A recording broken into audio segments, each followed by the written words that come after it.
here we have the pumpkin patch. Haven't done much on this one before, there's all weeds around it and stuff, but it's sort of grown a bit wild. We had pumpkins sprout up here from the compost, and I thought, well, it's a great place to grow them in future because it's away from the cucumbers and other stuff that it likes to cross-pollinate with and create new fruits. Well, mostly cucumbers it does that with, but anyway. And also I can collect the seed from these because there's no other vine sort of plants like that, no squashes or zucchinis or anything around here. So the zucchinis are about 200 meters away or so, probably more than that, and the cucumbers are about 100 or so meters away. So there's sort of a lot less risk of that cross-pollination happening here. But yeah, so there's quite a few cucumbers on here which are hard to see because the leaves are everywhere. But yeah, we'll be getting a few towards the autumn weather when it starts to cool down a bit. They seem to really ripen up and mature then. We do have a couple that are pretty close to harvesting now, but yeah, nice big cucumber. What are we talking about now? Pumpkins growing here. Just there's the wood chip, one of the wood chip piles there for the forest, which we're going down to in a minute. But yeah, just wanted to give you a look at the pumpkin patch. I think that we haven't done anything to, but I want you just to take note of what this paddock looks like, covered in weeds and grasses. It's sort of like a natural area with trees and things happening that we haven't touched for quite some time. It was a horse paddock, it will be more food forest eventually, but just to take note of what nature is doing here. Sort of some shrubs growing and things like this has been left for about, some more grass and stuff over here. It's been left for about 12 months at least with nothing grazing on it. There was some horse manure left in here that we didn't pick up before the horses were taken out, and we had a bonfire further up, so there's a bit of ash in the soil as well that we sort of spread out. But just want you to take note of what's going on as far as the ground cover goes for now. Just as a comparison, this is about, I don't know, 10 meters from that area. Different paddock that's been a bit overgrazed. Excuse me. But I want you to just take note of the ground here. It's exactly the same ground the whole way through, so I want you just to kind of remember that, and I will show you something pretty cool in a second. But anyway, just taking note of the dry, exposed earth here. There's still trees and things like that, but they're not, well, I don't think they're as healthy. But anyway, I'll leave that thought process up to you, and we'll go down and have a look at what is going on down in the actual food forest, which is, we did till it, we ripped it the first time. We will never do it again, just to loosen the soil, because it was like this when we started. So just taking note of what's going on, what's not growing on in here except weeds. It's a sort of, yeah. Anyway, it's a fairly new area of the food forest. It's all pear trees, but just take note of the herbs that are growing under the trees and the covering on the ground. And that's the most important thing when it comes to successfully gardening, especially when you're in a climate like us where it gets very dry and very hot. We want to keep the soil fairly cool and fairly wet. Not like soaking wet, but the wood chips help with the draining anyway. So on top of this garden we have the ash, because we had actually a bushfire come through here, this area. So there's that sort of potash type thing happening on the ground level. And then we have some horse manure because that's free and we may as well use it. And then the wood chips on top of all of that. And then we actually plant into the soil itself, so into the underneath the potash layer, if you like. And what happens then is things start to break down because the microbes in the soil, which is now soil instead of dirt, okay, because dirt is dead. The microbes in the soil, which are sometimes brought in by, which are brought in by the bacteria of the horse manure and the fungal domination of the wood chips, will start to soften that ground and turn it into something pretty cool. This is only a fairly new area, so I don't expect the ground to be like really good yet, but certainly it is a lot softer and things are growing a lot better than they would in the same sort of soil that was in that second paddock that I showed you.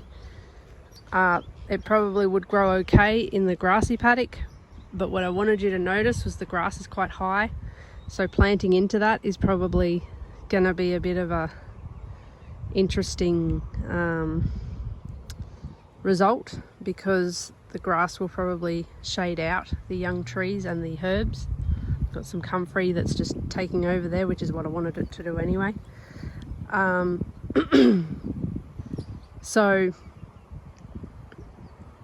yeah, you want to sort of plant into something that maybe is going to get less weeds, because I mean eventually I want herbs to be the ground covers to be the protection, and all of this is just food for the plants, and well, actually food for the microbes which feed the plants essentially.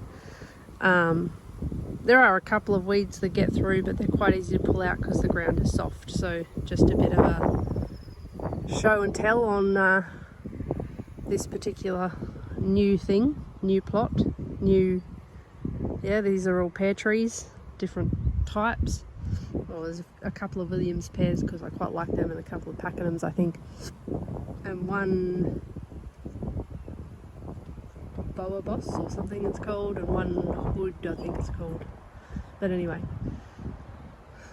there's a Bartlett as well, and there's a Asian pear over there in the weed bit that was actually planted before these pears were.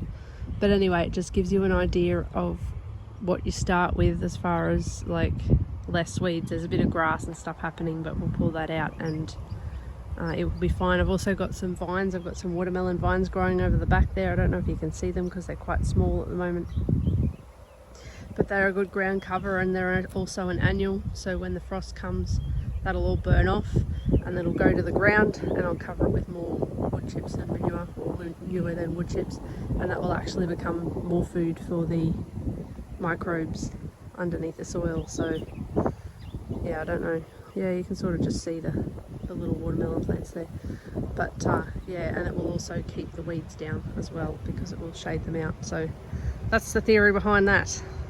The oldest part of the food forest is quite young at the moment because, as I said, we had it burned down, so we've had to start again. The zucchini plants are starting to die back a bit now. They're getting a bit tired. They've done a lot of production, and so they're starting to, you know, get a bit old. And then we've got a very young pomegranate tree there, and behind that is some oregano.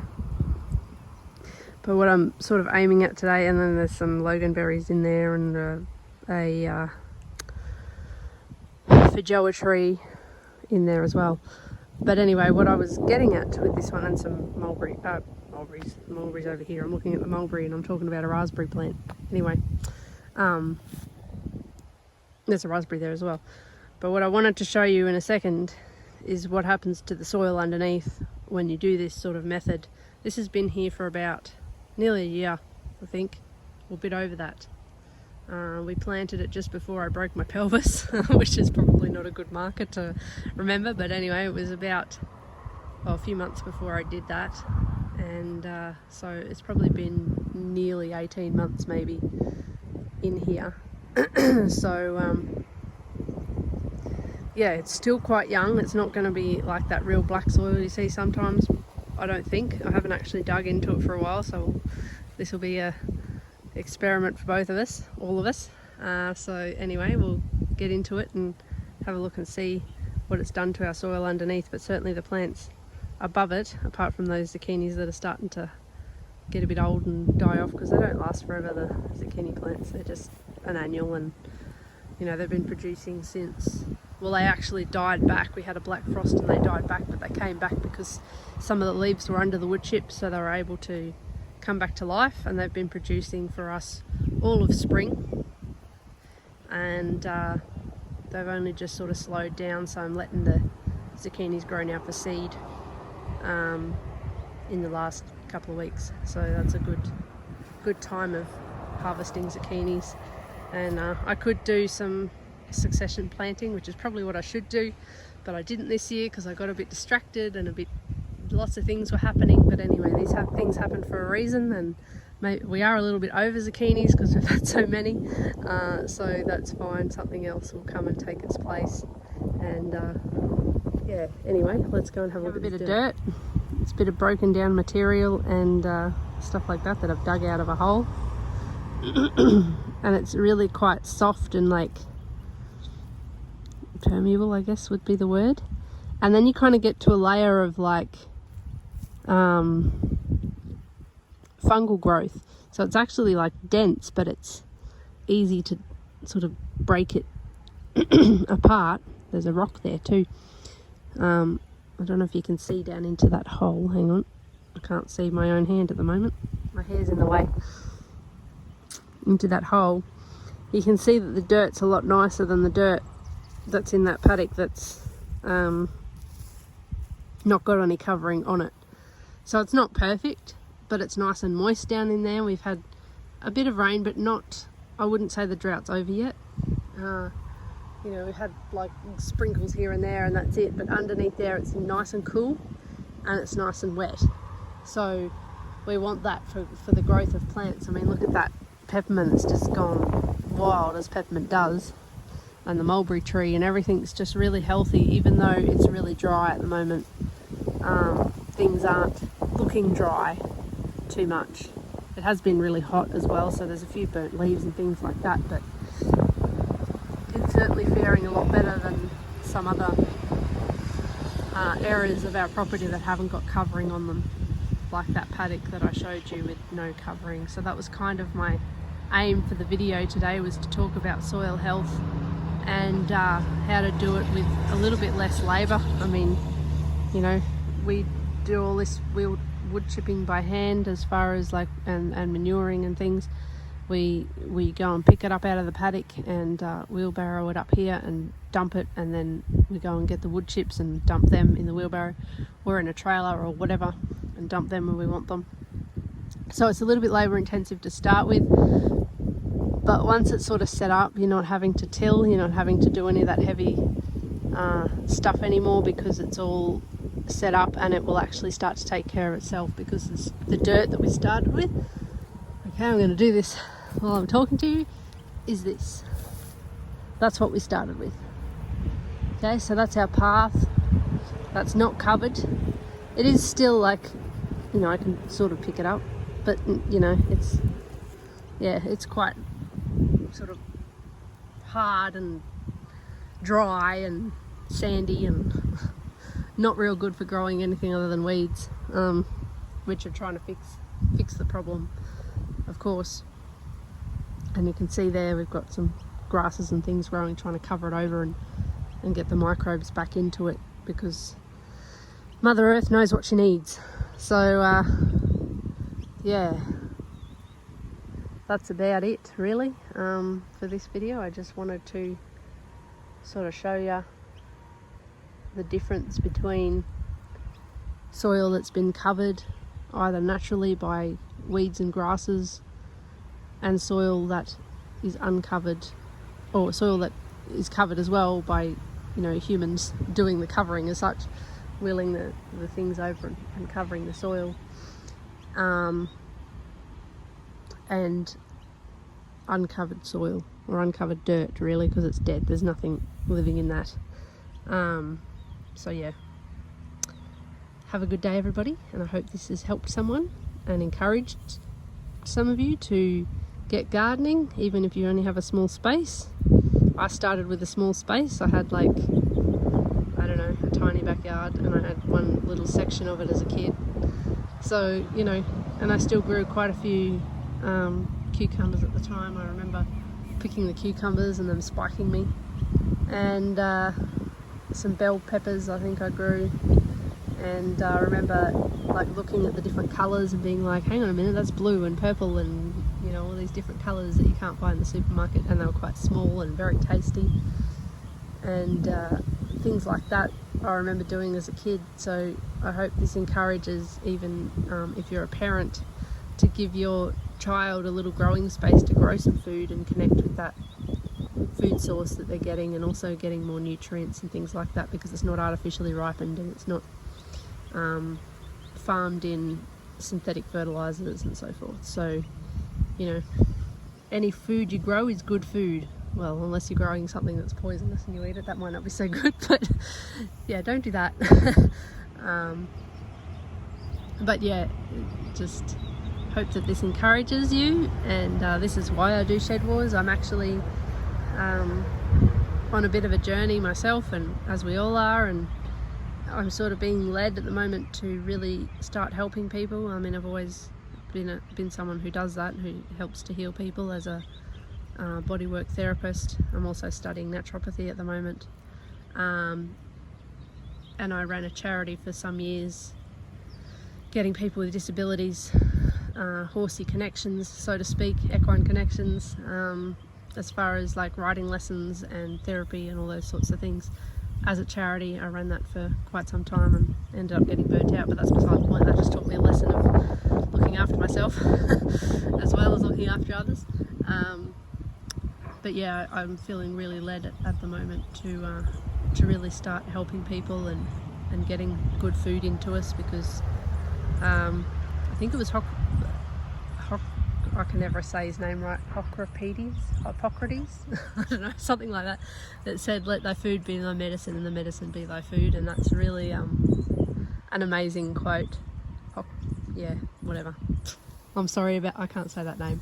Hippocrates or something, I think it is. Anyway, Hippocrates? I don't know. Anyway, whatever that person's name is, I'm really sorry that I cannot pronounce it. He said that, and it's very true as far as healing goes, as letting our own bodies heal themselves.